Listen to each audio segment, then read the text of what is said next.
Bom, eu ia dizer bom dia, mas vocês já estão aqui há algum tempo. Mas, de qualquer modo, bom dia a todos, inclusive aos participantes dos vários estados brasileiros que estão conosco desde o começo dessa semana.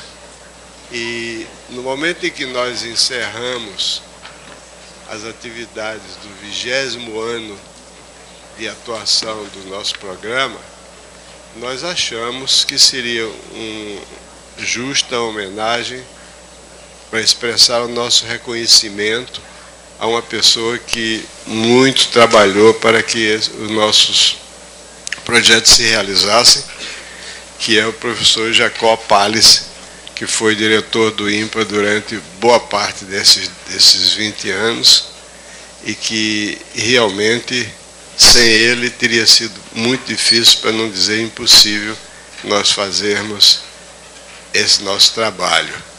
Professor Palles, receba os nossos agradecimentos mais efusivos.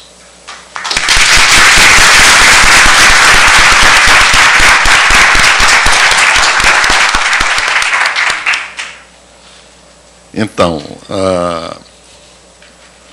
minha contribuição, que o Elon generosamente coloca como grande, fundamental, não sei, ela teve por base a qualidade desse programa. Um projeto belíssimo e de primeira importância para o país. Quase todos os meses aparecem artigos na imprensa chamando a atenção sobre a qualidade do ensino fundamental no país, sobretudo matemática e português, e mais ainda matemática. Então,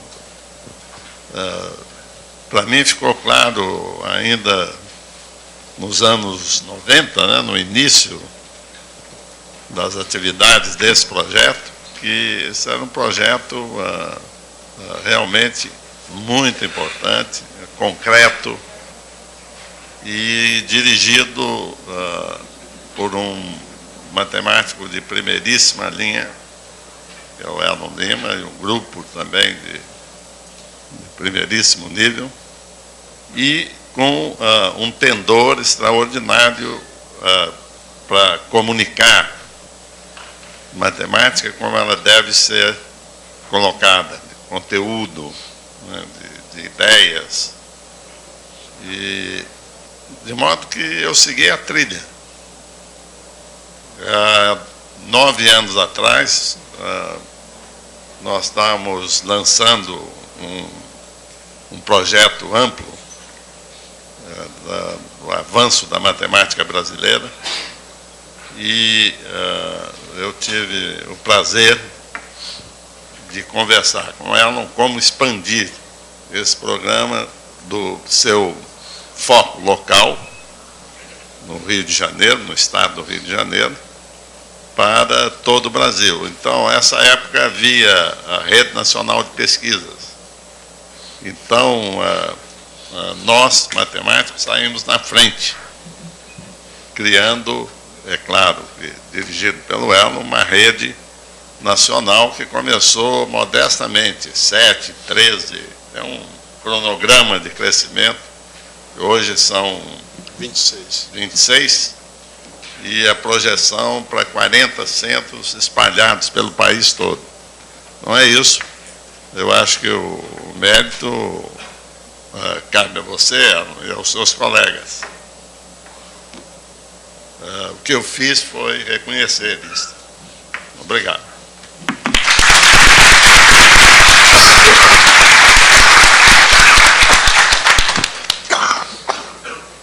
Para aqueles que talvez não tenham familiaridade com a pessoa, o professor Jacó Palles, além de ter sido diretor do INPA durante 10 anos, e continua sendo um membro destacado do corpo docente dessa instituição. Ele é presidente da Academia Brasileira de Ciências e é presidente da Academia de Ciências para os Países em Desenvolvimento. Então, ele tem uma figura internacional, já foi presidente da União Matemática Internacional, mas que, além de ser uma figura de destaque no cenário científico e educacional do Brasil, ele é um man of the world. É um homem que tem uma fama, um reconhecimento universal em todo o planeta. Mas para nós realmente é um privilégio contar com a amizade e o apoio e a compreensão do professor Jacó. Muito obrigado, Jacó. Você está liberado. Você não precisa ficar.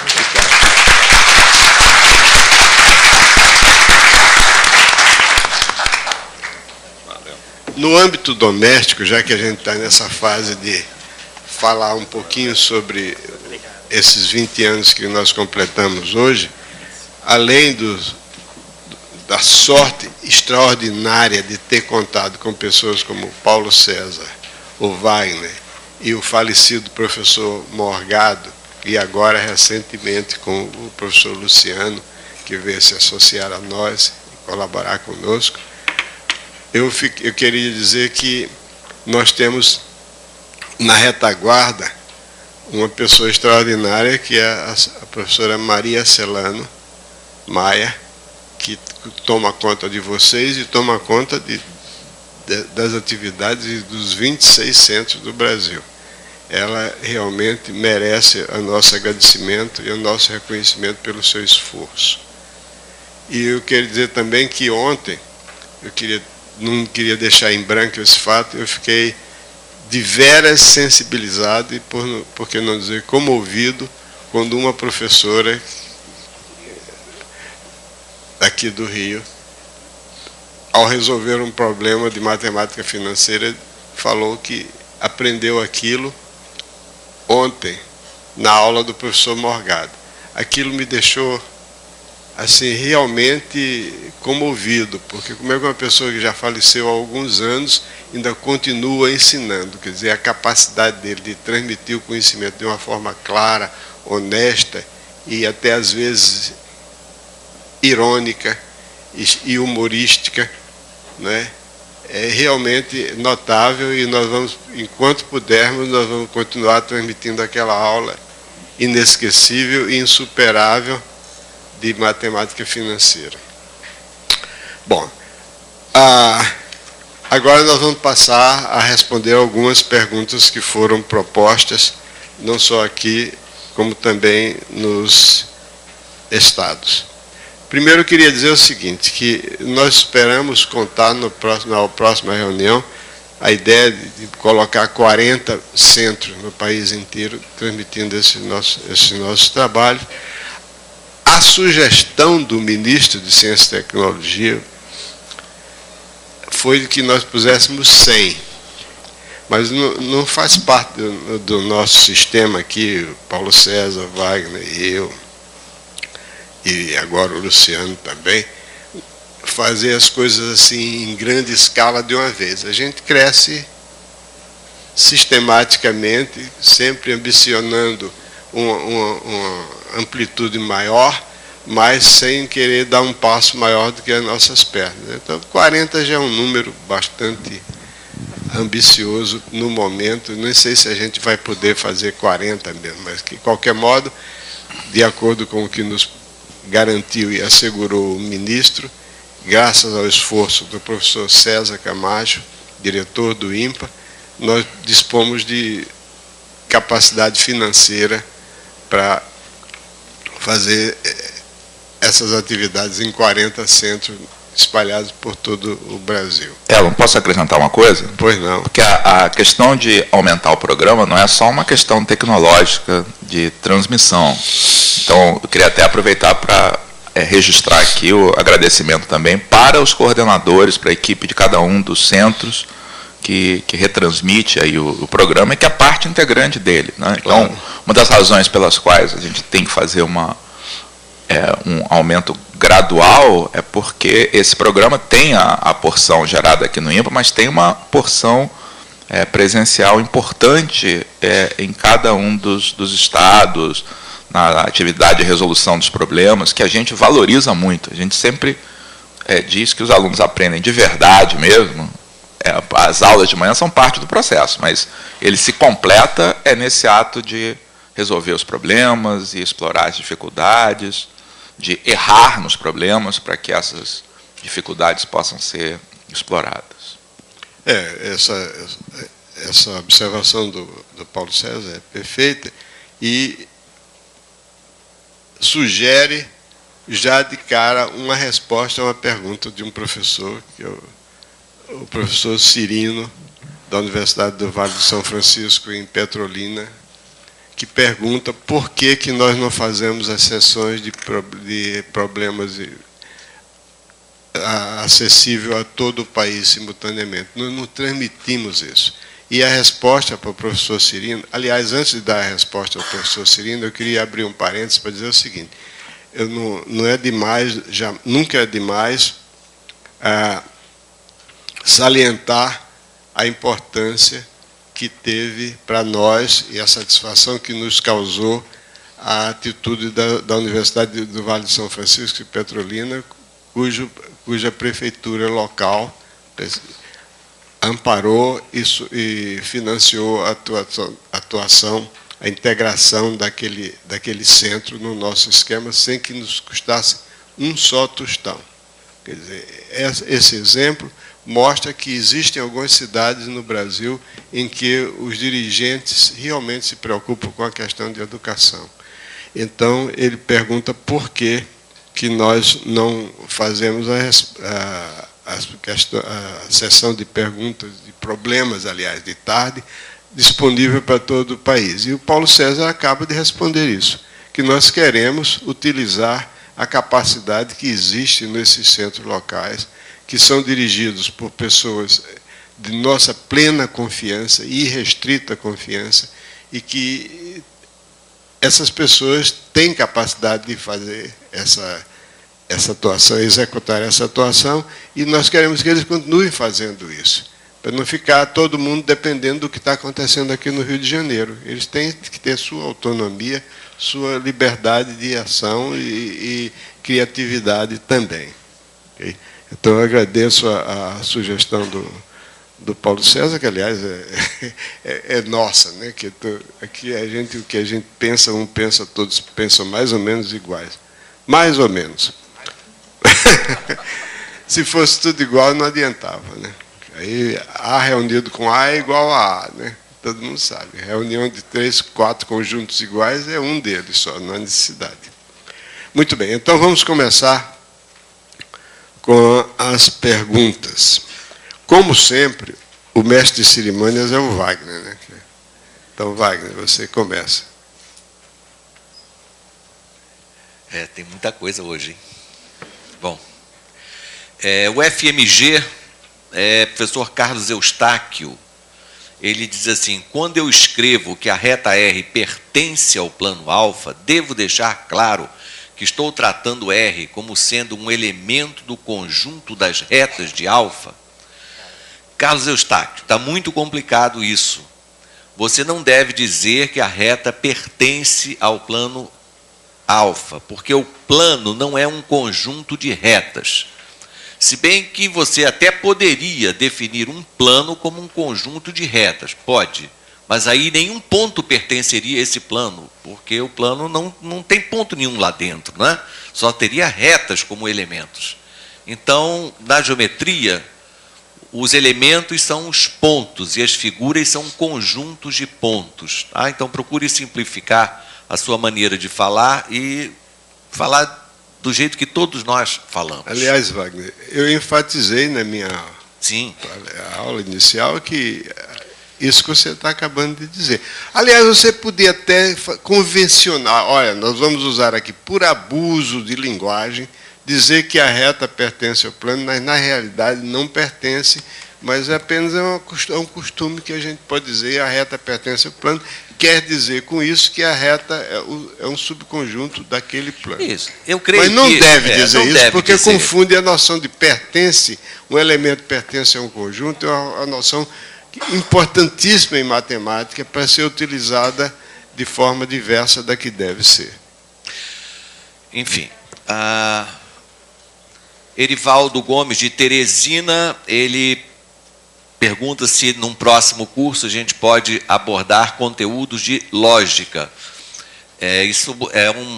Nós vamos nos reunir e vamos ver se é possível a gente fazer uma aula. Mas a gente faz sobre, um pouquinho disso, claro, né? Fez no curso passado. Mas ele está focado naquelas questões de lógica para concursos. Enfim, eu peço que você aguarde um pouco e depois a gente responde melhor. Ainda, a professora pergunta... Não, professor Wemberson, de onde é, meu Deus? Não sei. Ele diz assim, gostaria de saber, se possível, por que se tornou algo dogmático o processo de racionalização na formação básica. Quero dizer, por que é obrigatório para o aluno racionalizar o denominador? É uma pergunta espantosa, porque não é obrigado racionalizar denominador. Raiz de 2 sobre 2 é a mesma coisa que 1 sobre raiz de 2. É exatamente igual. Racionalizar é uma questão de gosto, é uma questão estética. E a gente explica, até já explicamos isso alguma outra vez, por que antigamente se obrigava a racionalizar. Pelo seguinte, porque quando você queria dar um valor aproximado de um número irracional, 1 sobre raiz de 2, implica você fazer uma conta de divisão, 1 dividido por 1,414, 529, etc. Ora, isso é muito mais complicado que dividir 1,414529 por 2.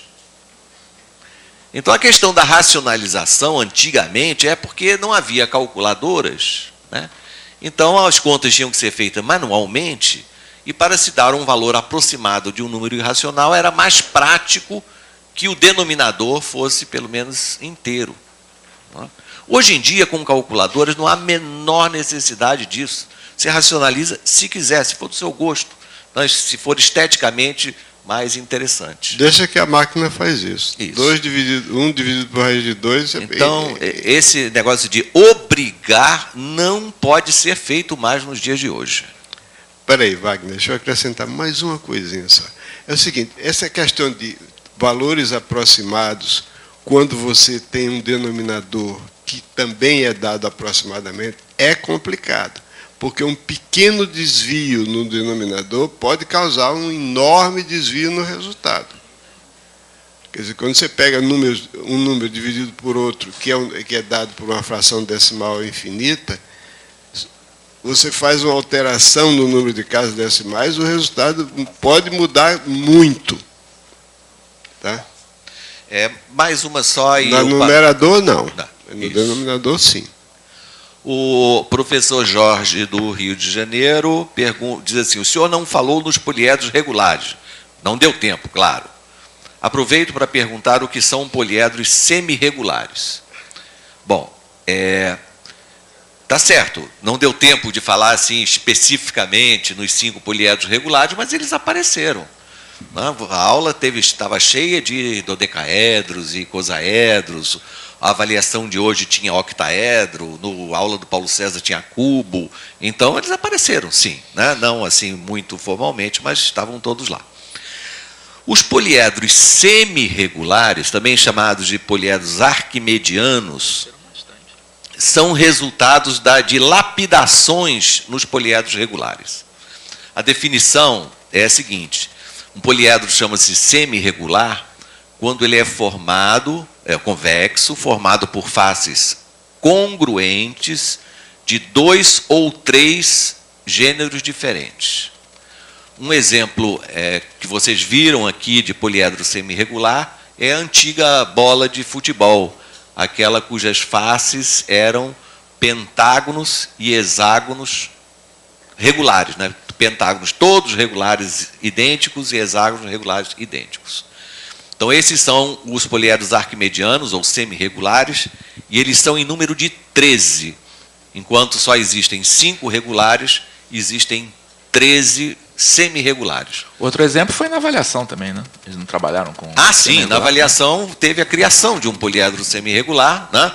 Cortar os cantos do octaedro, e vocês encontraram um poliedro que tinha 6 faces quadradas e 8 faces hexagonais. Exatamente, é o tronco octaedro que foi trabalhado aí. Isso é o exemplo de um poliedro semi-regular. Mas você vá no Google e procura poliedros semi-regulares e você vai ter imagem deles. Com observação que esse fato que o Wagner está mencionando é interessante do ponto de vista geométrico para as pessoas que curtem esse tipo de atividade, mas que para o ensino isso não é essencial. Não é essencial.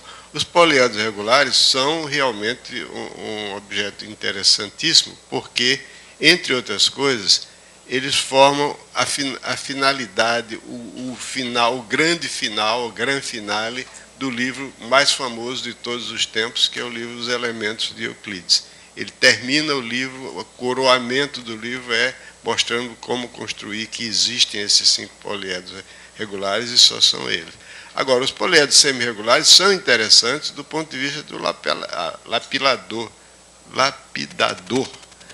de pedras preciosas, mas e também do ponto de vista das pessoas que curtem, adoram e se distraem e cultivam essa atividade de estudar figuras geométricas, sólidos geométricos especiais. Eu achei interessante, mas não tem grandes consequências. Não. Vou passar aqui para Luciano.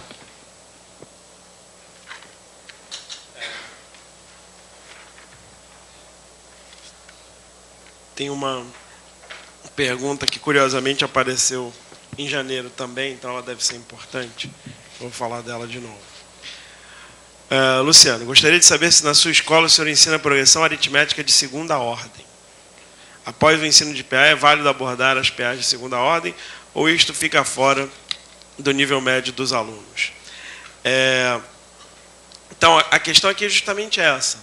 Qual é o nível dos alunos? E isso é uma das tarefas fundamentais do professor. É entender que tipo de aluno ele tem diante dele e como o professor pode ajudar esse aluno a melhorar. Claro que se você começar a ensinar PA de segunda ordem para uma turma que tem sérias dificuldades de aritmética ou de álgebra básica e que tem dificuldade nas questões mais simples de PA, vai ficar difícil, né? No entanto, se você está diante de uma turma que entendeu de maneira satisfatória os conceitos de PA e de PG, porque me parece uma boa ideia falar de PA e PG e depois abordar PA de segunda ordem, aí você tem várias boas maneiras de abordar. Uma maneira interessante é você olhar, por exemplo, que a soma dos termos de uma PA da mesma forma que nós vimos, né, eu falei com vocês, que a expressão do que se chama termo geral da PA, né, o AN em função de N, é uma função do primeiro grau. A expressão que dá a soma dos termos em função de N é uma função polinomial do segundo grau. E essa é uma boa maneira de introduzir o conceito de PA de segunda ordem, dependendo do nível da turma, do interesse da turma e da oportunidade que você vai ter de falar ou não desse assunto. Porque é natural, as PAs são as funções de primeiro grau, as PGs são as funções do tipo exponencial, então é relativamente natural, mas e as funções polinomiais? Né? A função do primeiro grau é isso, a função do segundo grau é o quê? Né? Uma PA também, a diferença dos termos consecutivos, né? Não é constante, mas é uma PA regular, então é uma PA de segunda ordem. Agora, isso depende da turma. Eu tenho turmas para as quais eu ensino e tenho turmas para as quais eu não ensino. Ok. PC, o que vem por aí? Tem duas perguntas aqui a respeito do número fatorial. A primeira é por que 0 fatorial é definido como 1? Então, só um lembrete, eu ia ao quadro. A gente deduziu uma fórmula para contar o número de combinações de N objetos tomados P a P, e vimos que uma forma de fazer isso é escrever usando fatoriais, N fatorial sobre P fatorial, N menos P fatorial. Mas esse problema, ou seja, escolher um subconjunto com P elementos e um conjunto que tem N elementos, certamente faz sentido você perguntar, tá, o que vai ser combinação de N, N a N. Então, você tem duas atitudes possíveis. Dizer, nesse caso, como ia aparecer um zero fatorial, eu não posso usar a fórmula de fatoriais. Tá? A outra maneira, tá, tomando cuidado para ver se isso conduz a alguma inconsistência, e a resposta é não, é definir fatorial de zero de tal maneira que essa fórmula continue a fazer sentido. Então, de quantos modos você pode formar um subconjunto com N elementos de um conjunto que tem N elementos? Um modo só, tem que pegar todos. Tá? Então, isso tem que ser 1, a resposta é 1, e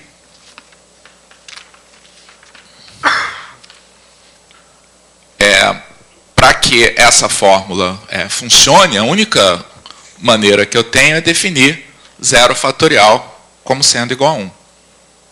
Tá? Então, zero fatorial é definido como 1 para que essa e outras fórmulas combinatórias continuem valendo no caso em que aparece um zero fatorial. Elon quer acrescentar alguma coisa? Vou falar sobre tem ainda sobre fatorial, uma outra pergunta interessante de um colega foi a seguinte. Perguntou como é que se demonstra, tá, que esse número que está aqui, que a gente viu também que pode escrever como n, n menos 1, n menos p mais 1 sobre p fatorial, então 1 vezes 2 vezes p, como é que a gente demonstra que esse número é sempre um número inteiro? Então, uma primeira resposta para isso, nós fizemos essa demonstração aqui em sala, por um argumento combinatório. Argumentos matemáticos não tem que envolver uma sequência de equações ou desigualdades. Tá? Argumentos matemáticos, na maior parte dos casos, são construídos com palavras. Tá? Então, o argumento que a gente viu aqui na aula sobre combinatória demonstrou esse fato. Tá? Qual foi o argumento mesmo? Esse numerador aqui, n, n menos 1, n menos p mais 1, conta o número de grupamentos ordenados que eu posso fazer com p elementos. Ora, cada grupamento ordenado está associado a um subconjunto. E para cada subconjunto, eu tenho p fatorial desses grupamentos ordenados. Portanto, obrigatoriamente, ao contar o número de grupamentos ordenados, eu tenho um número que é múltiplo de p fatorial. Logo, esse número tem que ser inteiro.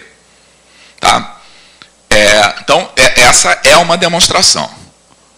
É claro, tá, que, mas, puxa, apareceu esse problema, nem percebi que isso era combinação simples, dá para fazer um argumento sem envolver combinatória? Claro que dá, mas ele é mais complicado.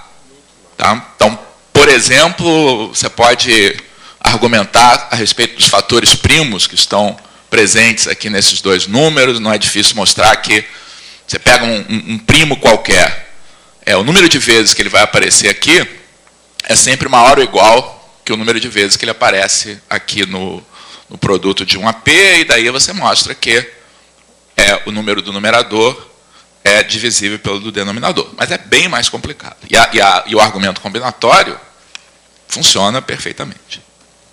Bom, eu queria passar adiante. Queria fazer um comentário a respeito da sua primeira resposta, que eu acho interessante, porque essa primeira resposta do Paulo César foi: por que zero fatorial é igual a 1? Isso é uma convenção que se toma, conforme ele diz tão claramente, a fim de que a fórmula e outras que vão aparecer, a fórmula de combinação de N elementos PAP continue válida em casos como, por exemplo, como a combinação de N elementos NM.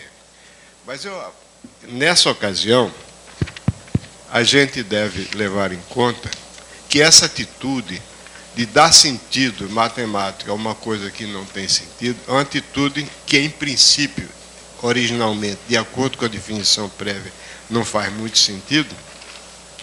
É uma atitude que se repete em diversas situações em matemática. A mais frequente e a mais comum de todas no âmbito do ensino médio é a definição de potência. Potência de expoente negativo e potência de expoente zero. Por que A elevado a zero é igual a 1 quando A é diferente de zero? Por que A elevado a menos N é 1 sobre A elevado a N? Não é por causa da definição, porque a definição de A elevado a N é o produto de N fatores iguais a A. Aqui eu abro mais um parêntese dentro do parêntese para dizer que, ao contrário do que muita gente diz, não é o produto de A por si mesmo N vezes. A elevado a N é o produto de A por si mesmo N menos uma vezes. A elevado ao quadrado é o produto de A por A uma vez só. Você está tomando só uma multiplicação. Tá? Fecha o parênteses. Então, quando a gente define que A elevado a menos N é 1 sobre A elevado a N, a gente faz isso porque antes a gente já fez o fato de que A elevado a zero é igual a 1. Por que A elevado a zero é igual? Eu podia fazer A elevado a zero igual a qualquer coisa. Porque A elevado a zero não está definido, não é um produto de zero fatores iguais a A. Não existe isso, produto de zero fatores.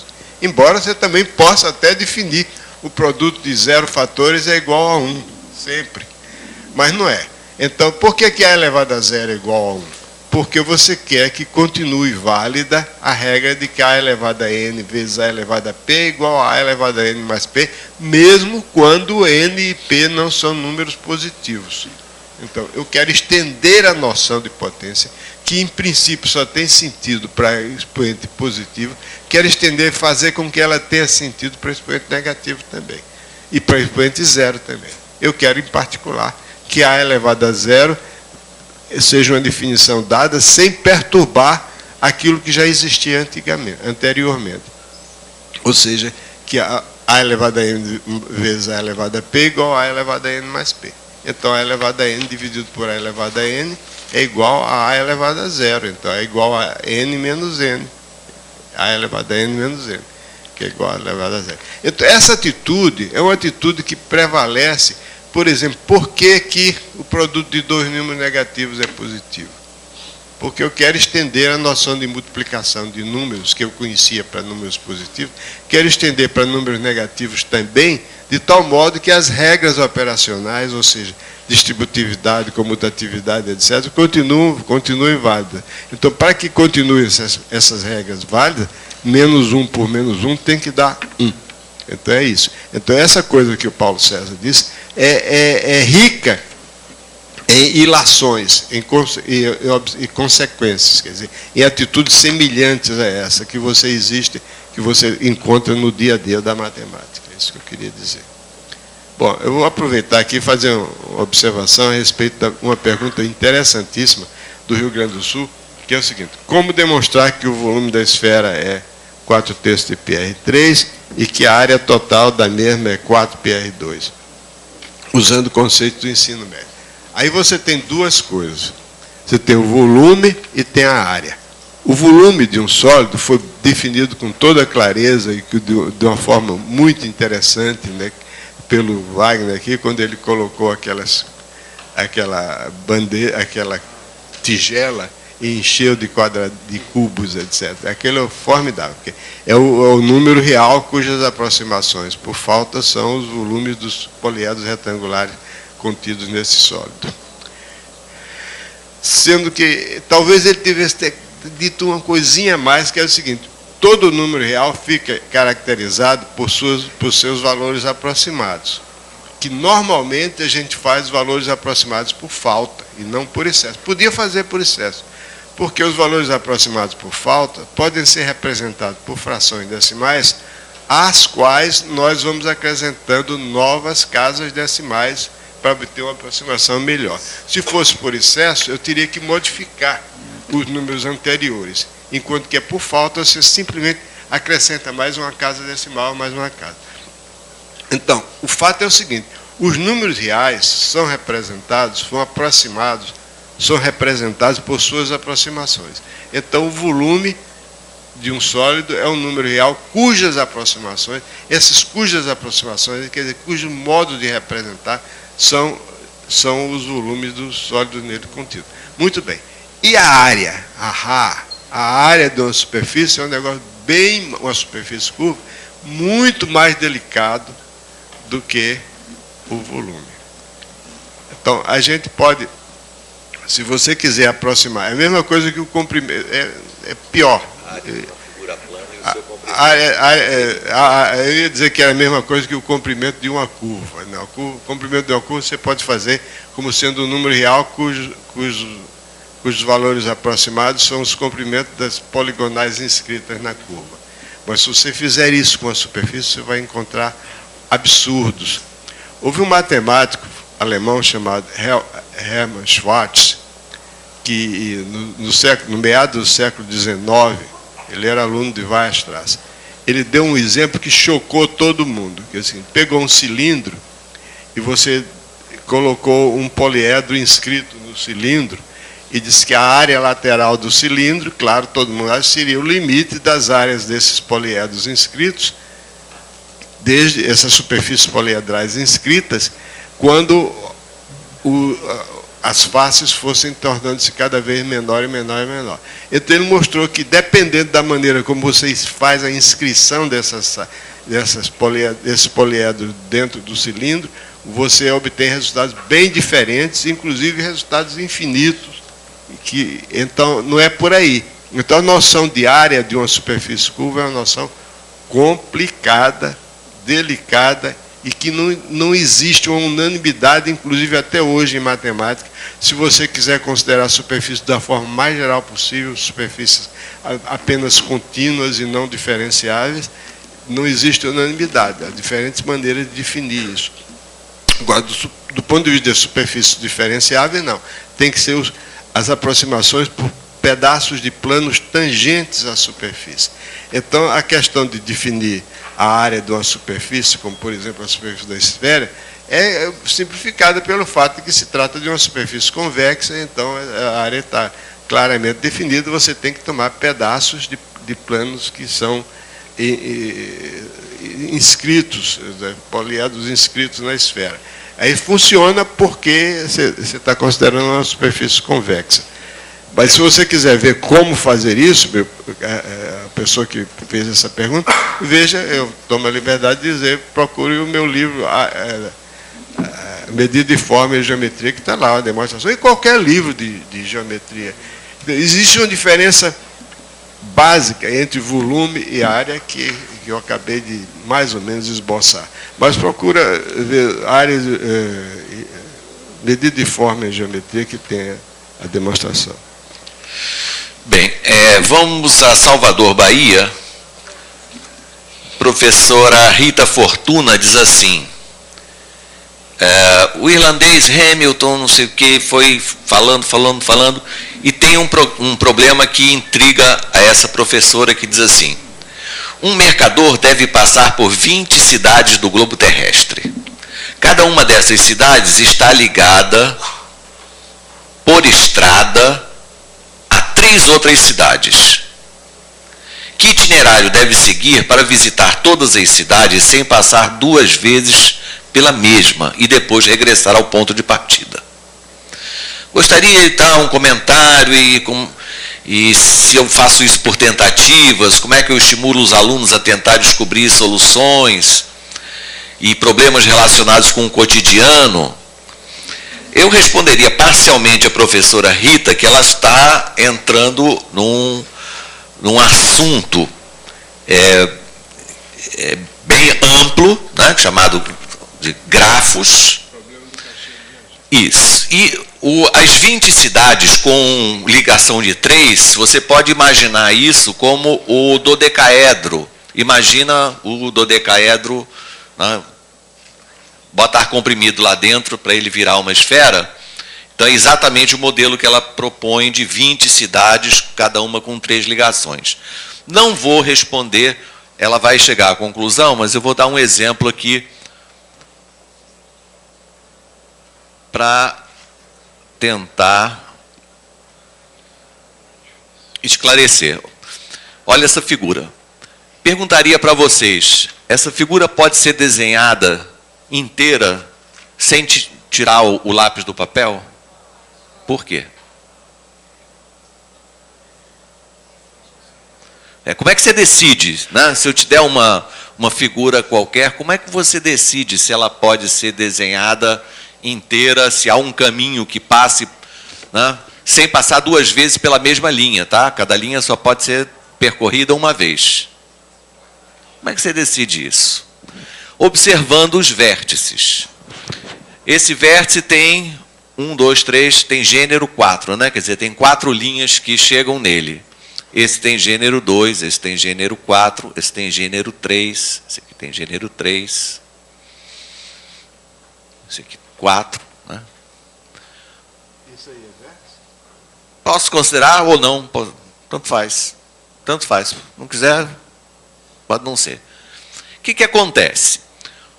Quando um vértice é par, ele é claramente, bom, ele pode ser um ponto de passagem. Porque se você entra nele uma vez, você sai. Não parou nele, né? E se entra, sai. Então, um vértice par, ou ele é um vértice simplesmente de passagem, é como ligar a luz e apagar, né? Se você fizer ligar e apagar um número par de vezes, o estado final é o mesmo estado inicial. Não é? Um vértice par pode ser um ponto de partida e chegada. Então, se eu quiser partir de um vértice par como esse, eu posso percorrer toda a minha figura, quando eu chegar nele de novo, eu não tenho mais como sair. Já um vértice ímpar, se você sai dele, você entra uma vez e sai e nunca mais volta. Ou seja, no comutador da luz, né, se você aciona um número ímpar de vezes, o resultado é contrário, o final é contrário ao estado inicial. Então, se eu tenho 2 vértices ímpares, isso é sinal que eu posso desenhar essa figura de uma única vez, passando uma vez por cada segmento, e um deles é um ponto de partida, outro ponto é um ponto de chegada. Por exemplo, vou partir desse vértice de cima e fazer esse desenho. 3. Pronto, terminei aqui, ó. Ponto de partida, ponto de chegada. Qual é a conclusão? Eu não posso ter mais de 3 vértices ímpares, senão a minha figura, eu não consigo mais fazer o meu percurso. Não é? Então, se a figura tiver somente vértices pares, né, qualquer ponto pode ser eleito como partida e chegada. Mas número de vértices, no máximo, eu posso ter 2 ímpares, senão não consigo fazer o meu percurso. Então, no caso da questão da professora, a resposta, infelizmente, é impossível. Mas eu queria fazer uma observação de natureza histórica. Esse problema que o Wagner acaba de abordar e dar uma resposta aqui é um problema muito antigo em matemática. Ele tem uma história belíssima que remonta a Leonardo Euler. É o problema das pontes de Königsberg. Existe hoje em dia chama-se Kaliningrado e pertence à Rússia, né? Uma cidade chamada, que na época se chamava Königsberg. E essa cidade tinha 2 pontes no rio Pretzel, e tinha 2 ilhas, e essas ilhas eram ligadas por pontes. E o problema era passar por todas essas pontes, uma vez em cada ponte, sem passar 2 vezes na mesma ponte. E a pergunta era se isso era possível fazer. Exatamente assim como o Wagner está indicando. E coube a Leonardo Euler provar que isso era impossível, nesse caso que o Wagner ainda não terminou de fazer, exatamente porque esse problema se reduz a um grafo. Traz o grafo, Wagner, correspondente. Um grafo em que os vértices são as partes de terra e as arestas são as pontes. Então, esse grafo não pode ser percorrido passando uma vez apenas por cada aresta, porque ele tem 3 vértices. Aliás, todos os vértices dele são ímpares. Bastava que ele tivesse 3 vértices ímpares, que era impossível. Ele não pode sair, ele tem que saindo por um caminho, ele tem que voltar por outro caminho diferente. Então, por onde é que ele começa e por onde ele termina. Então, não pode. Então, esse é o problema. Então, a resposta é muito simples. Quando você tem um grafo, o número de vértices pares tem que ser 0 ou 2. O número de vértices ímpares tem que ser 0 ou 2. Se os vértices forem todos pares, tudo bem, não tem problema. Mas o comentário é que, na verdade, o problema que a Rita propõe é um outro problema. Não é exatamente esse que o Wagner estudou. A diferença é que o problema que o Euler estudou e que o Wagner mostrou é o problema de você fazer um passeio nesse grafo, passando uma vez por cada caminho.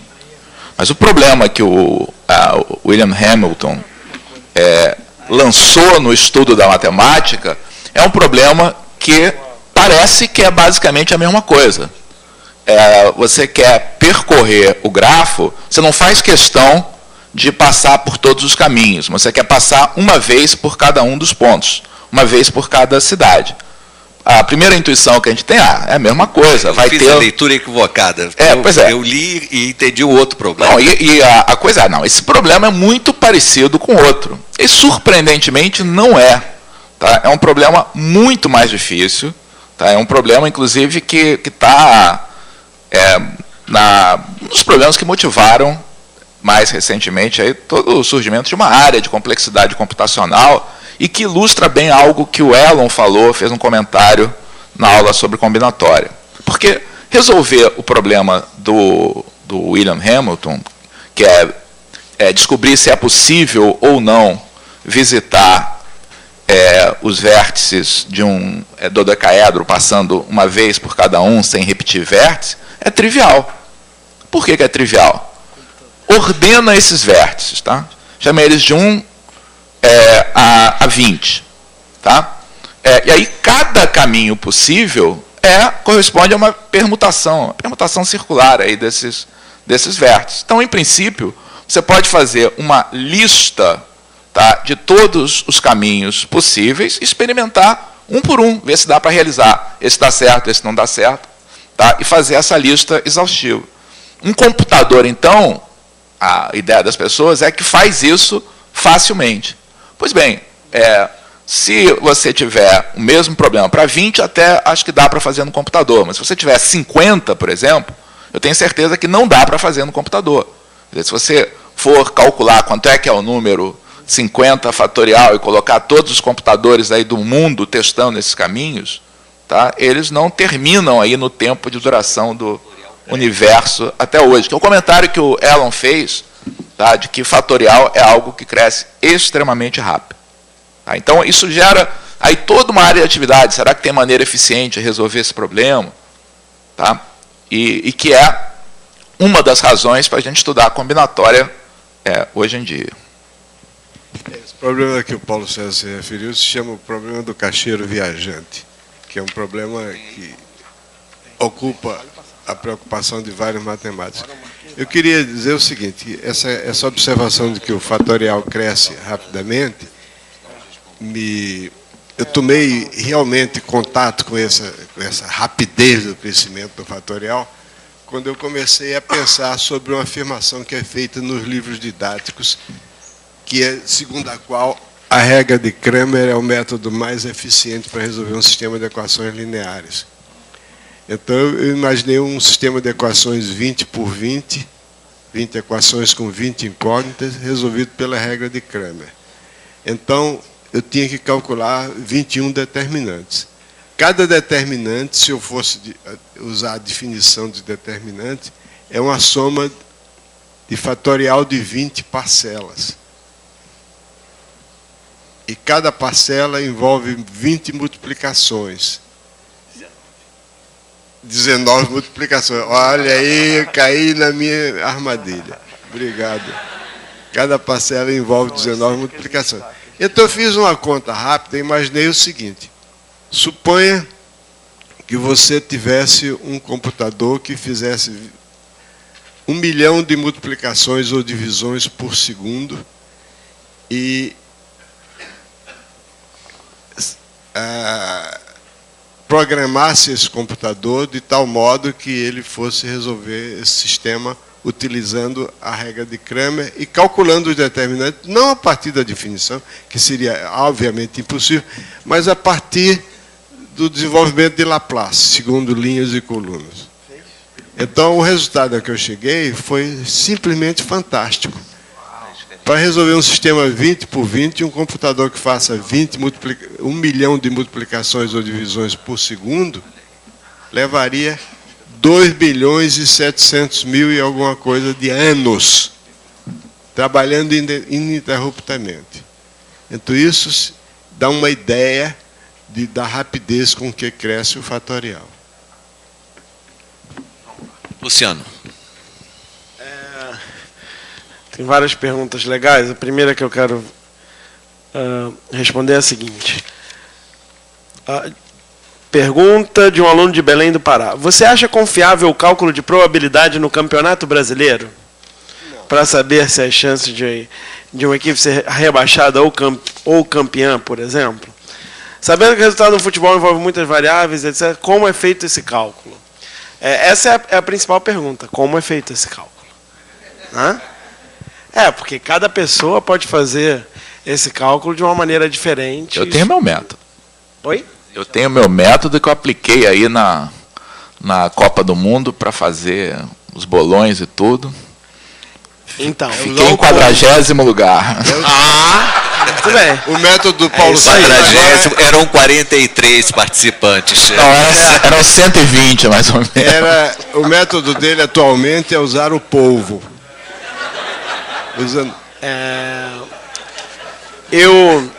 Mas é interessante, porque de vez em quando a gente escuta, nossa, os matemáticos diziam que tinha 99% de chance do Fluminense ser rebaixado, e aí o Fluminense não foi rebaixado, não sei o quê, a matemática não serve para nada. Pareciam as coisas dessas, não parecia?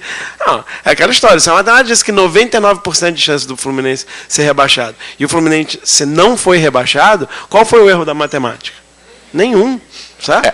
Seria teria sido se fosse... Não, se você pudesse, por exemplo, realizar 100 campeonatos como aquele, ou 1000 campeonatos como aquele, e aí ele não fosse rebaixado, e muitos deles, aí você podia dizer que o modelo está errado, mas uma única realização não testa nada. Pessoas ganham na loteria. Verdade. Qual é a chance de ganhar na loteria? Muito menor do que o Fluminense. Agora, leva em conta também que foi o Fluminense, não era qualquer time. Agora, isso não invalida que você tenha os seus métodos, se você tem algum interesse, você tem que tomar alguma decisão. Qualquer método não se aplica ao Fluminense.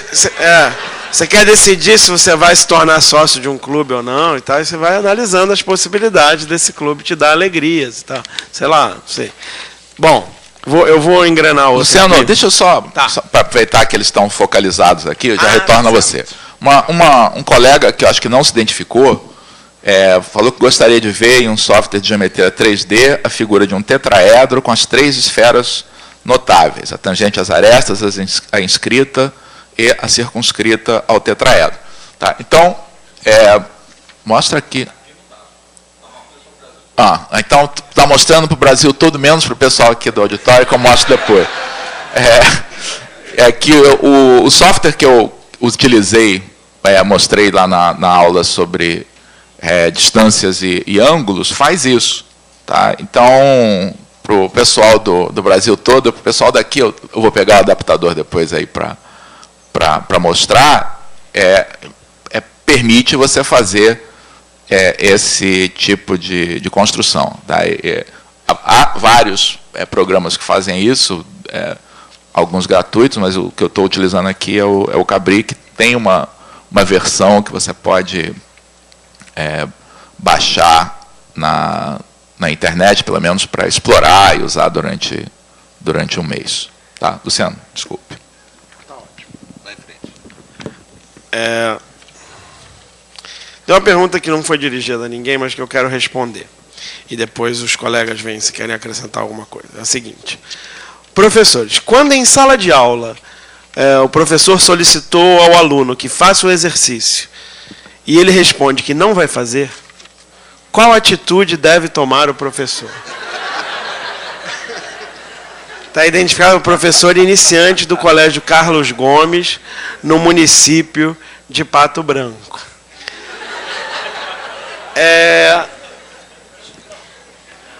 Bom, eu acho esse tema fascinante. Eu vou tentar não falar muito sobre ele. Vou tentar falar pouco. Tá?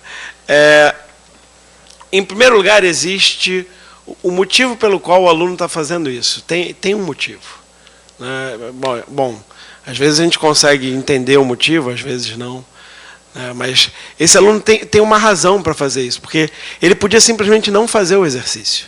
Mas, além de não fazer, ele quer falar para você que ele não vai fazer. Então, eu não sou psicólogo, então não sei dizer, mas pela experiência, assim, eu entendo que, em muitos casos, um aluno que tem uma atitude como essa, no fundo, ele está pedindo ajuda. É a maneira dele de pedir ajuda. Então, enfim, não são todos os casos, mas eu encaro, na maioria das vezes, como um pedido de ajuda, porque é isso. Se ele simplesmente não quisesse fazer, ele ficava calado. Tá? Agora, eu queria aproveitar para colocar uma coisa geral. Enfim, a minha opinião é que nós precisamos estabelecer disciplina em sala de aula. Disciplina é fundamental. E a gente não pode confundir disciplina com autoritarismo. Né?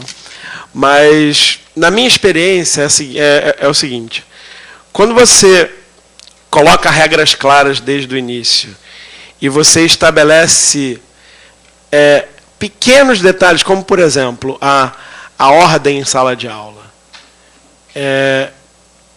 Eu dificilmente aceito dar aula numa sala de aula com as carteiras desorganizadas. Em várias turmas, é uma das primeiras coisas que eu faço quando eu entro em sala de aula. Eu peço que eles alinhem as carteiras. E isso parece algo antigo, sem importância, mas o que eu percebo você, ao pedir para os alunos alinharem as carteiras, imediatamente você está passando uma mensagem importante sobre o que os alunos estão fazendo ali e qual é o seu papel ali como professor.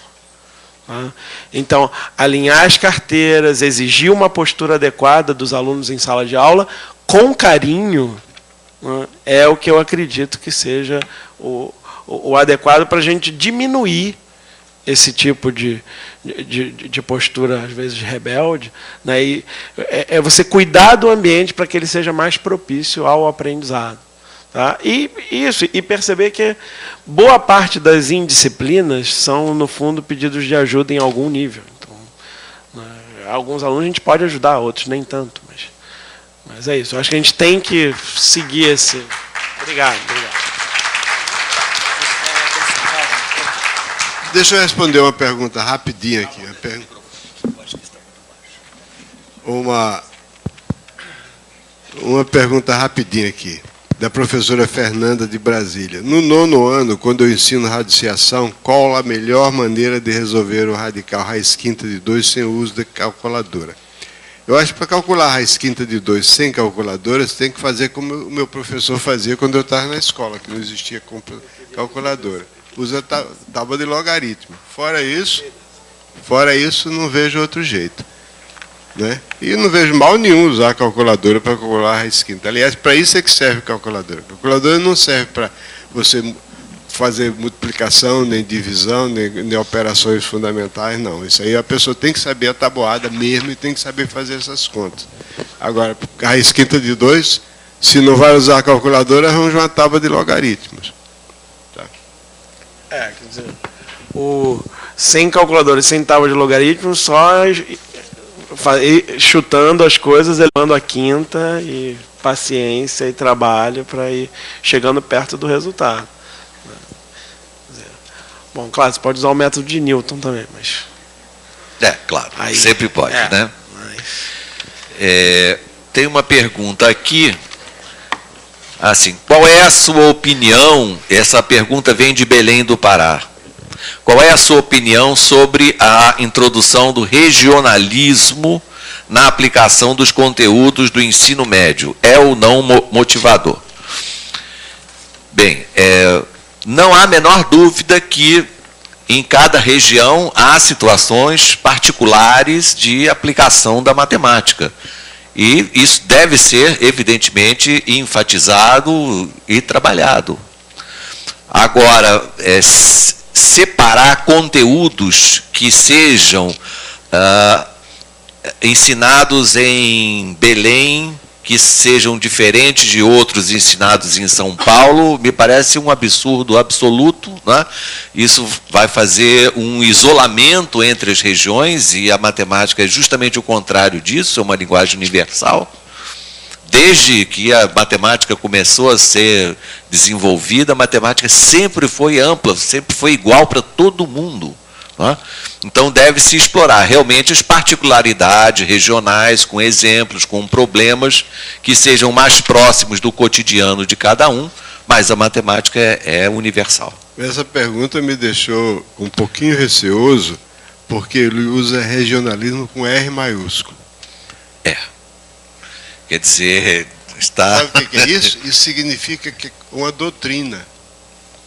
Uma doutrina que fica como contextualização com C maiúsculo. É horrível, porque aí você é obrigado a submeter a um certo sistema dogmático, que é quase que uma religião que você tem que obedecer. Tem que ser construtivista, senão está fora, etc. Essas palavras assim. Como a racionalização que ele usou, a palavra dogma, aquele outro professor também, né? Bem, uma outra pergunta que veio, essa daqui do Rio de Janeiro, que diz assim, eu me lembro da pergunta. Alguém comentou na aula que muitos professores ensinam a unidade grado, porque os livros didáticos ainda trazem isto. Para que serve o grado? Na verdade, eu nem tinha reparado que existem ainda livros didáticos que trazem o grado, né? Para que serve isso? A resposta é simples. Não serve para nada, não é? Para nada. Isso foi uma tentativa, quando foi assim decretado, né, o sistema internacional de pesos e medidas, usando o sistema decimal de medidas. Isso foi na época de Napoleão, né? Então, durante a Revolução Francesa. Isso, algumas coisas pegaram, outras não é? Então, o sistema métrico decimal pegou, e todos os que tiveram influência francesa usam o sistema métrico decimal. Claro que da Inglaterra não pegou, e no Japão não pegou, e nos Estados Unidos mais ou menos. Não é? Então, colocar o sistema decimal nos ângulos vira uma coisa muito complicada, porque medir o ângulo reto com 100, você, para estudar um simples triângulo equilátero, imagina os ângulos do triângulo equilátero se o ângulo reto for 100. Né? É uma complicação desnecessária. Não é? Então, algumas coisas lá do Napoleão, algumas coisas pegaram, outras não. Uma que pegou foi a mudança da mão do trânsito, das estradas. Né? Ele também decretou que todo mundo tinha que andar pelo lado direito. Então, os países que tiveram influência francesa mudaram a mão, que sempre foi do lado esquerdo, mudaram para o lado direito. Hoje nós dirigimos pelo lado direito. Mas eu devo admitir que o lado esquerdo, do ponto de vista de segurança na Claro, época medieval, sempre era mais conveniente. Porque a maioria das pessoas são destras. Então, se vem um cara do outro lado da estrada, naturalmente você se posiciona do lado esquerdo para pegar a sua espada, né, o lado esquerdo é o lado mais fraco. Então, com a espada, você deixa o indivíduo passar pelo seu lado direito. Então, desde que o ser humano começou a caminhar numa trilha, ele tende a andar pelo lado esquerdo da estrada. Né? E foi na época de Napoleão que foi decretado justamente para ser diferente, o contrário disso. Napoleão era canhoto ou não? Não sabemos, mas que ele quis ser diferente, quis impor, né, a vontade francesa para o resto do mundo. Então, na Inglaterra não pegou, no Japão também não pegou, em outros lugares e também. E como sempre, nós, os canhotos, sofremos discriminação, né? Como nós, os canhotos? Nós, os canhotos, somos discriminados em tudo. Você já tentou jogar baralho com a mão esquerda? Não. Você faz assim, você não enxerga nada. Você tem que botar na mão direita para enxergar as cartas. Sabia? Gozado, eu uso a mão esquerda para segurar as cartas. Você não joga baralho.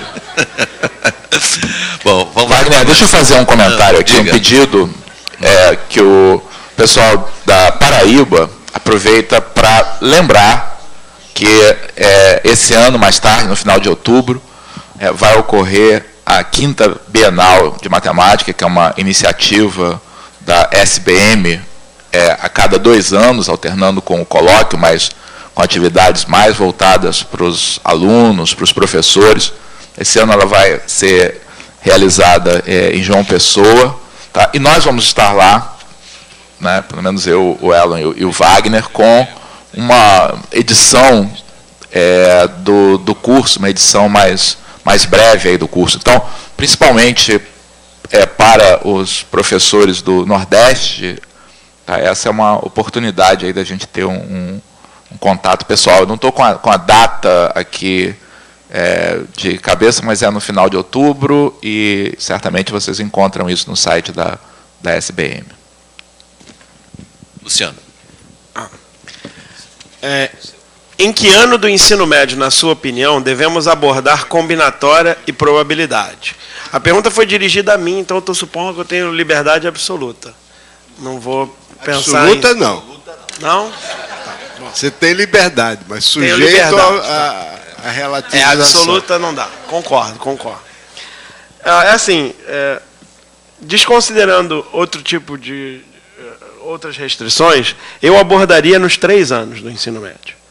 Como, na verdade, a gente já viria abordando também em todos os anos do ensino fundamental. Conceitos de combinatória e probabilidade. Porque, para você aprender matemática, você precisa errar. Né? Isso, aliás, aproveitando, esse foi um ponto forte deste grupo aqui, o grupo do Rio, de agora.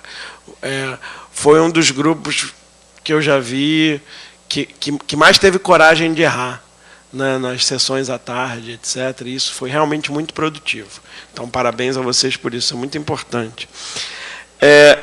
E em combinatória e probabilidade, chega a ser mais importante ainda errar. Porque tem coisas aqui que você não vai aprender. Se você tem erros que você precisa cometer, às vezes, várias vezes, até você realmente compreender os conceitos. Então, eu colocaria um pouquinho de combinatória e probabilidade no primeiro ano do ensino médio, mais um pouco no segundo ano do ensino médio, mais um pouco no terceiro ano do ensino médio, para dar oportunidade e tempo dos alunos errarem bastante. Sim, e no ensino fundamental também já pode começar problemas simples de contar coisas, né? Perfeitamente, princípio multiplicativo. Isso é um assunto que é preciso amadurecer, né? Ninguém aprende combinatória em pouco tempo, né? Então precisa amadurecer. Então, quanto mais tempo o aluno tiver contato, né, com esse assunto, melhor fica a cabeça dele depois no futuro. Além disso, é interessante porque a matemática do segundo segmento do ensino fundamental, tá, ela pode ser muito árida para o aluno. Então, se você faz a sua matemática lá da 7ª, da 8ª série, dando ênfase em coisas que são rotineiras, produtos notáveis, expressões algébricas, resolver equação, coisa e tal. Eu tenho minha observação é que muitos alunos se afastam da matemática exatamente nesse ponto. Então, se você pergunta ao aluno do ensino médio se ele gosta de matemática, a opinião geral é não, matemática é chato, etc. Isso aí acontece em algum momento durante o segundo segmento do ensino fundamental. Alunos lá até a 4ª série não tem essa ojeriza aí pela matemática, e eu acho que parte disso é porque a gente faz a matemática aí da sala de aula muito chata mesmo. Combinatória é uma oportunidade de ter situações lúdicas, situações aí que você pode relacionar com jogos, com coisas aí do cotidiano. Então, é uma oportunidade perdida não fazer isso aí durante o ensino fundamental. Bom, eu queria aproveitar a dica do Paulo César para dizer o seguinte: é bom lembrar que o ensino da matemática tem que se repousar em 3 pilares, que são a conceituação, a manipulação e as aplicações. O ensino da matemática tem essas 3 partes: a conceituação, manipulação e aplicações. O Paulo César acabou de dizer que uma das razões pelas quais muitos alunos abominam a matemática é porque a matemática costuma se focalizar unicamente na manipulação, deixando de lado a conceituação e, pior ainda, deixando de lado as aplicações. Então, o equilíbrio entre essas três fontes, esses 3 pilares sobre os quais devem repousar o ensino da matemática é fundamental. Conceituação, manipulação e aplicações. Tá. Bom, eu queria, já que o Wagner está sendo generoso em me dar a palavra aqui, queria responder essa pergunta sobre a possibilidade da questão do mestrado profissional. E outra pergunta é se o INPA tem algum projeto na área de educação matemática. Eu acho que existe uma diferença que nós fazemos, que procuramos manter claramente, entre o ensino da matemática e a educação matemática. São 2 coisas diferentes. O INPA tem, não só o INPA, mas a Sociedade Brasileira de Matemática tem, em âmbito nacional, o propósito de estabelecer um programa para todo o país de criação de mestrados profissionalizantes, mestrados profissionais no ensino de matemática. E o INPA se associa a isso como sendo uma das entidades que vão oferecer esse curso. Mas é para ser uma coisa de forma nacional. Os estudos já estão avançados nesse sentido. Nós contamos com forte apoio do governo, especialmente da CAPES, e esperamos que, provavelmente, no próximo ano, esse mestrado já comece a funcionar. A ideia não é ter um mestrado no sentido de avançar no estudo da matemática, mas o mestrado no sentido de avançar no estudo dos métodos de ensino e da matéria da que se ensina, principalmente. Porque nós acreditamos firmemente que, para ser um bom professor, você tem que ter 3 qualidades fundamentais. A primeira, você tem que ter entusiasmo pela matéria que você ensina. O segundo, você tem que conhecer a matéria que você ensina. Muita gente acha que conhecimento da matéria é conteudismo. É um negócio que não importa. O que importa é como ensinar. Ensinar o quê que eu não sei. Porque se você não sabe a matéria, o que você vai ensinar? Então, você tem que ter entusiasmo pela matemática, no caso, conhecimento daquilo que você vai ensinar e até um pouco mais do que aquilo que você vai ensinar. E terceiro, você tem que ter vontade de ensinar, desejo de transmitir o seu conhecimento, interesse.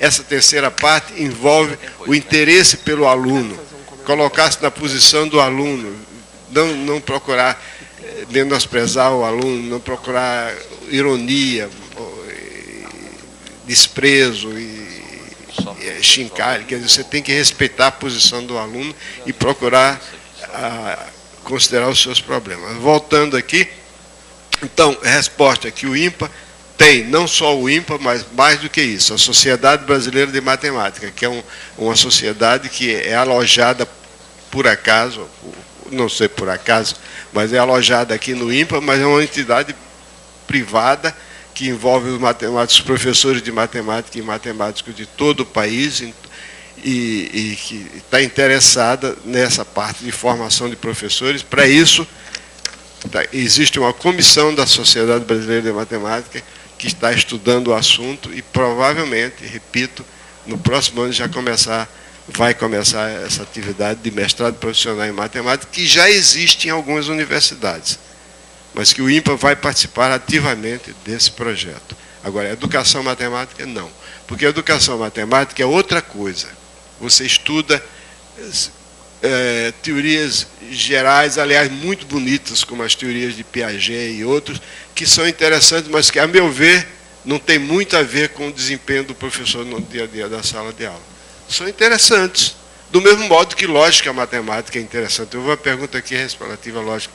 Lógica matemática é um assunto belíssimo, dificílimo, etc., mas é falsa a afirmação de que, para que aprender matemática, é preciso saber lógica matemática. Isso é falso, não é verdade.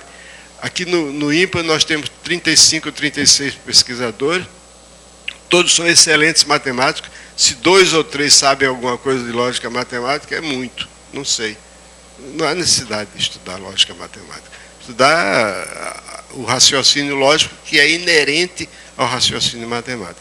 Mesma coisa é a educação matemática. Você pode estudar essas teorias belíssimas e interessantes, mas que tem pouco a ver com... O que importa são essas 3 coisas: entusiasmo pela matemática, conhecimento do assunto e vontade autêntica e sincera e honesta de transmitir o seu conhecimento. Muito bem. Ok, vamos lá.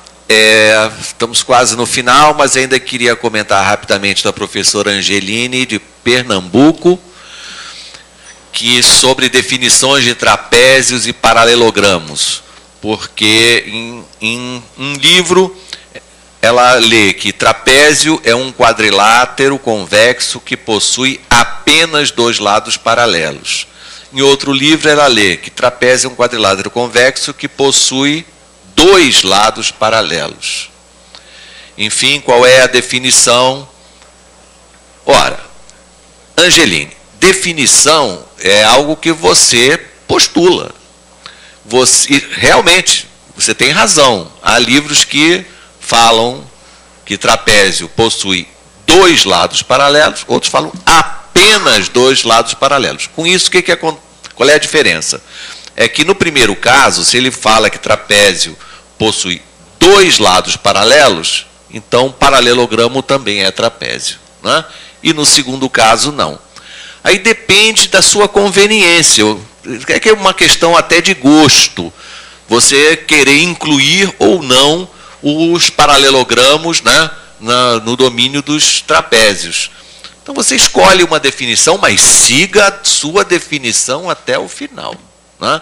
Então há muitas coisas na matemática que realmente existem mais de uma possibilidade para fazer a definição e você adota aquela que achar mais conveniente, né? Um exemplo que me veio à cabeça agora é a questão das retas paralelas, né? Que há livros que falam que retas paralelas são aquelas que ou coincidem ou estão no mesmo plano e não têm ponto comum. Outros dizem que retas paralelas são retas do mesmo plano que não têm ponto comum. Nós aqui preferimos a segunda opção, mas tem todo o direito de você querer incluir retas coincidentes como sendo paralelas também, né? Mas seja a definição que você adotar, seja coerente com ela até o final, não mude no meio do caminho. Retas ortogonais também. Retas ortogonais, tem gente que define que elas primeiro têm que ser reversas e depois formarem 90 graus. E outros, como é a posição adotada aqui, que retas ortogonais são retas que formam ângulos de 90 graus, independente de serem concorrentes ou reversas. Então, há muitos exemplos desse tipo. Escolha uma definição que você achar ficar melhor com você mesmo e siga até o final. Aproveitando o gancho da minha última observação, tem uma pergunta interessantíssima aqui, que é um problema de matemática. Uma partícula se desloca sobre a reta real sempre em passos de comprimento unitário, para a direita ou para a esquerda. Estando inicialmente a partícula na origem, se ela vai dar 10 passos, cada um ao acaso para a direita ou para a esquerda, qual é a probabilidade da partícula passar pelo 3? Então sai da origem, anda uma unidade, vai dar 10 passos, a cada passo ela anda uma unidade para a esquerda ou à direita, aleatoriamente. Pergunta qual é a probabilidade de passar pelo número 3. Então, eu fiz essa questão, estava pensando aqui, fiz de duas maneiras diferentes. As duas estão erradas. E eu ainda não sei fazer corretamente, mas eu vou continuar tentando. E aí eu posso colocar no blog, por exemplo, ou, enfim, vocês podem entrar em contato, quem estiver interessado. Em resumo, eu achei o problema difícil e estou interessado no problema, é interessante. Tem algumas coisas, a gente tem pouco tempo, então não vou comentar mais do que isso. Só queria deixar o registro de que, enfim, eu também estou aprendendo errando, como eu falei antes, né? É isso aí. Eu queria responder uma pergunta rapidamente aqui, que é a seguinte, é dirigida a todos, mas eu vou responder. Gostaria de saber se dentro de nossas limitações e da nossa realidade educacional é plausível considerar a sequência didática adotada pela coleção matemática do ensino médio em nosso cotidiano. Adotar a sequência, eu acho que é perfeitamente não só plausível, mas é até desejável. O problema não é o problema seguinte. A questão podia ser ligeiramente modificada, não é o que ele perguntou, o professor Flávio, que é o seguinte, podemos adotar esses livros como livros-texto no nosso ensino usual? Bom, aí é o seguinte, esses livros não foram, eu me refiro à matemática do ensino médio, volumes 1, 2, 3, e depois o quarto, que é a solução de todos os problemas do 1, 2 e 3. Esses livros, que eu imodestamente considero muito bons, esses livros foram escritos para os professores e para alunos de faculdade de formação de professores. Não foram escritos com o propósito de serem livros de texto para ensino médio, para os jovens estudantes do ensino médio. O que não impede, já que eles não requerem nenhum conhecimento prévio, é apenas a linguagem que não é adotada, não é uma linguagem apropriada para jovens, é uma linguagem para pessoas mais amadurecidas. O que não impede que eles possam ser utilizados. Se vocês tiverem uma turma super especial, ou algum grupo pequeno de alunos que sejam especialmente dedicados à matemática, que vocês utilizem, porque os livros, eu repito, imodestamente, são bons. Eu gostaria que todos os professores do nosso país soubessem o conteúdo daqueles livros. Mas não recomendo que eles sejam utilizados por isso. Porque não que eles façam apelo a coisas assim, que fora do conhecimento dos alunos. Não. É apenas a linguagem que é usada e o método da simplificação, o estilo mais conciso, mais abstrato, que não é adaptado para o jovem. Só isso. Deixa eu responder rapidamente a duas perguntas aqui sobre combinatória. Uma delas afirma que os livros dividem a combinatória em capítulos, fatorial, arranjo, combinação e permutação, e afirma que não tem jeito. O livro é adotado, é assim que devemos ensinar. Você tem alguma referência de um livro com abordagem mais moderna? Bom, primeira coisa, eu acho que hoje em dia não é bem essa a situação. Eu acho que hoje em dia há vários livros, não vou aqui indicar nomes específicos, mas há vários livros para o ensino médio, tá, em que o ensino de combinatória segue essencialmente essas ideias que a gente defende, ou seja, de começar com um problema simples, via o princípio multiplicativo, e só depois introduzir os problemas combinatórios clássicos, tá, dos arranjos, combinações e permutações. E a outra pergunta é, afinal, para que servem os arranjos? Eu como discípulo aí do Morgado, tá, a minha orientação é que arranjos não é necessário você ensinar como instrumento de contagem, porque o problema dos arranjos é um problema que é resolvido de maneira imediata pelo princípio multiplicativo. Então, não ajuda você colocar mais uma fórmula, mais uma obrigação. Quem trabalha com vestibular, às vezes tem que ensinar porque aparece de vez em quando questões em vestibular que insistem em utilizar essa linguagem, fala de arranjo, tá, mas fala não depois. Só não querendo interrompendo, o Enem falou disso. O Enem falou disso, um absurdo. Que é um absurdo, mas...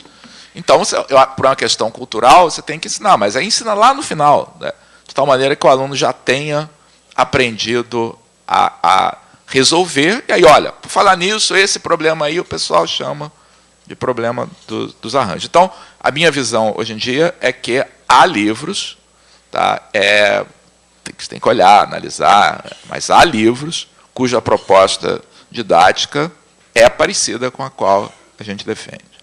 Ainda dá para fazer umas respostazinhas rápidas aqui. Uma pergunta é a seguinte: os alunos têm dúvidas se devemos dar a representação decimal na resposta ou às vezes aproximada. Por exemplo, raiz de 2 sobre 2 ou 0,7. Raiz de 2 sobre 2 é uma resposta exata. 0,7 é uma resposta aproximada.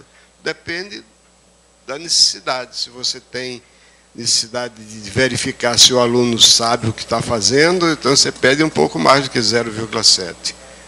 Mas acho que é uma questão pessoal, o professor é que decide, não existe nenhuma regra. Se a questão é contextualizada, né, qual é a largura daquela rua, ninguém vai responder raiz de não sei quanto, né? Vai dar uma resposta aproximada, né? Então o bom senso é que vai... E o grau de aproximação depende também, se você está considerando uma coisa milimétrica ou se você está considerando uma coisa quilométrica. Exato.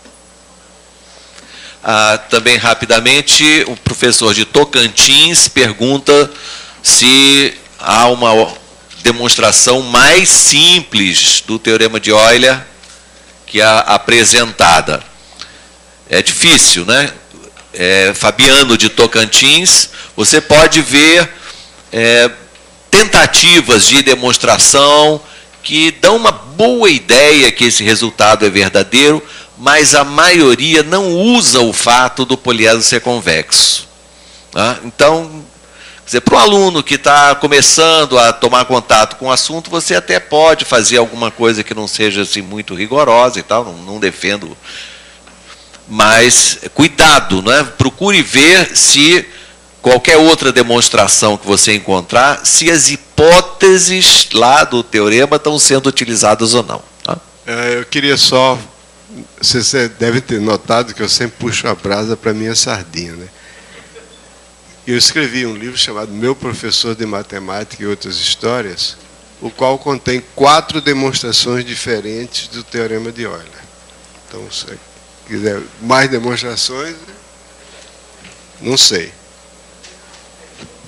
Outra coisa, o Teorema de Euler não é um teorema de geometria, hein?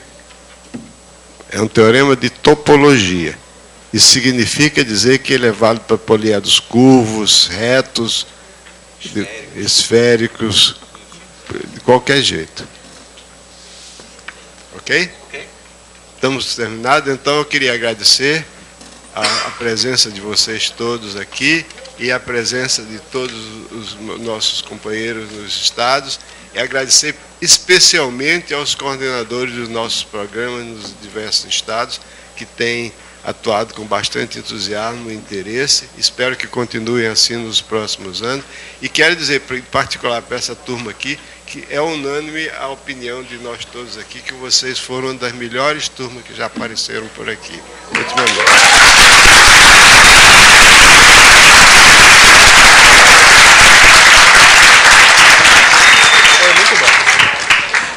to affine group schemes, you can deduce a tangent map simply by restricting it, checking that restriction to these infinitesimal kernels.